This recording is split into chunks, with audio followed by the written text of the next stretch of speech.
क्या आपको पता है मंदिर का नाम मंदिर क्यों है? और मंदिर के साथ साथ में जो गॉड शब्द दिया है GOD, उसका नाम गॉड क्यों है? और गॉड के अलावा भगवान का नाम भगवानी क्यों है?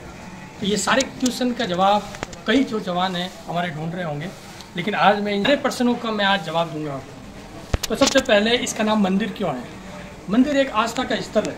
ये तो आपने सब जगह सुना ही होगा कि मंदिर को आस्था का स्थल बोला गया है। और इसके अलावा ही यहाँ पर जो अपनी आस्था है, भगवान से कुछ भी मांग सकते हो। जो भगवान ने हमें पैदा किया है, इतना बड़ा किया है, दिया है। जहाँ इंग्लिश में एक पोइम है द गिफ्ट ऑफ गॉड, उसमें राइटर ने बहुत बढ़िया लिखा है। जॉर्ज हर्बर्ट नाम का एक राइटर हुआ था जिसने लिखा है big whistle in which there are many things, he distribute everything, he has given us everything but he has not given us rest. तो भगवान ने हमें हर चीज़ दी है, पैदा होने से पहले ही हमारे लिए सारे यहाँ पर व्यवस्था कर दी, लेकिन हमें उसके बारे में थोड़ा बहुत भी पता नहीं है। तो सबसे पहले मैं आपको बताना चाहूँगा कि मंदिर का नाम मंदिर क्यों है।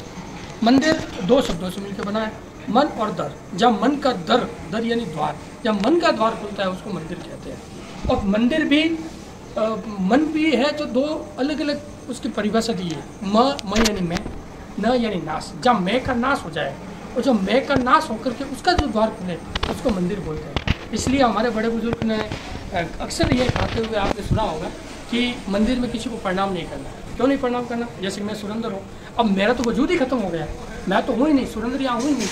तो जब मेरा नाश ही हो गया तो उसको क्या प्रणाम करना, और वो किसको प्रणाम करेगा? तो इसका सीधा लॉजिक यही था कि जब मैं का नाश हो जाता है, जब खुद का वजूद खत्म हो जाता है, उसका द्वार खुलता है। इसलिए कोई भी बंदा मर जाता है तो मरने के बाद में उसका नाम सबसे पहले चला जाता है।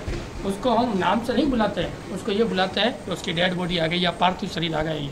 क्यों? क्योंकि नाम हमेशा हमारे शरीर के साथ जुड़ा रहता है, हमारी आत्मा का कोई नाम नहीं है, क्योंकि वो तो अजर अमर है। इसी प्रकार से आपने सुना होगा कि गॉड, GOD, गॉड का नाम गॉड ही क्यों है? G का मतलब होता है जनरेटर, O यानी ऑपरेटर, और D यानी डिस्ट्रॉयर। अब भगवान खुद तो किसी भी बंदे के पास में, प्रत्येक बंदे के पास में जा करके नहीं कर सकते, इसीलिए उन्होंने क्या किया, अपने एक रिप्रेजेंटेटिव भेज दिया धरती पर। तो कैसे भेजा?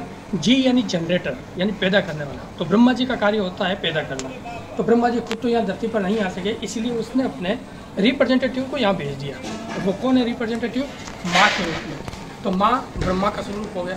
O यानी ऑपरेटर, यानी सृष्टि को चलाने का कार्य। तो सृष्टि को चलाने का कार्य होता है विष्णु जी का। ऑपरेट करने का कार्य किसका होता है? विष्णु जी का। तो विष्णु हो गए हमारे ऑपरेटर, और हमारे इस शरीर रूपी जीव को चलाने का कार्य कौन करता है? तो उन्होंने, विष्णु जी ने अपना एक रिप्रेजेंटेटिव किसके रूप में भेजा है? पिता के रूप में। जो हमारे भरण पोषण का पूरा पढ़ाई लिखाई, हमारे शरीर का जितना भी खर्च होता है, वो सारा कौन करता है? वो करता है हमारे पिताजी। तो विष्णु का अवतार हो गए हमारे पिताजी।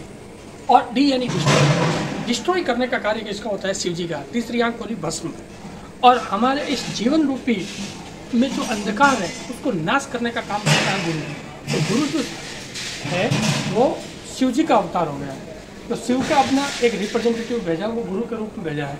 तो गुरु दो शब्दों से मिलकर बनता है, गु और रू। गु यानी अंधकार, रू यानी प्रकाश। मतलब अंधकार से जो प्रकाश की ओर लाए, यानी अंधकार को जो नाश कर दे, और नाश करने का कार्य जो करता है वो गुरु है। तो उसी प्रकार से आपने ये सुना होगा कि भगवान, अब भगवान हिंदुओं में आपने देखा होगा कि हम पेड़ पौधे, पशु पक्षियाँ सबकी पूजा करते हैं और उनको भगवान स्वरूप मानते हैं। लेकिन कभी आपके दिमाग में ये क्वेश्चन आया होगा कि यार इनको भगवान क्यों बोलते हैं? कुछ तो लॉजिक रहा होगा कि इसका नाम भगवान दिया है। किसी भी चीज़ का अगर नाम होता है तो उसका काम भी वैसा ही होता है, 100% वैसा ही होगा। तो भगवान का नाम भगवान क्यों पड़ा?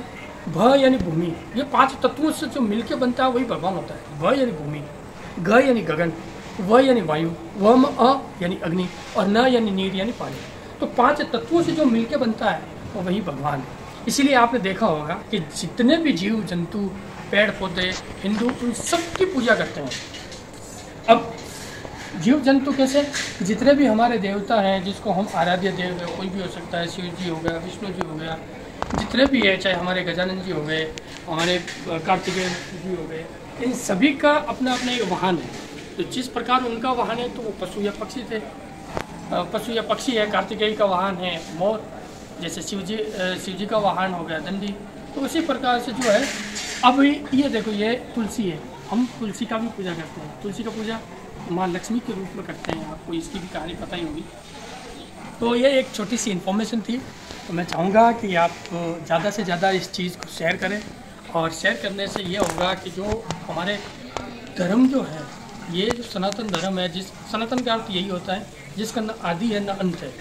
तो मैं चाहूँगा कि ये इन्फॉर्मेशन ज़्यादा से ज़्यादा लोगों तक पहुँचे, और अपने धर्म के बारे में, अपने पंथ के बारे में, अपने सनातन के बारे में लोग ज़्यादा से ज़्यादा अवेयर हो। राम राम, जय हिंद।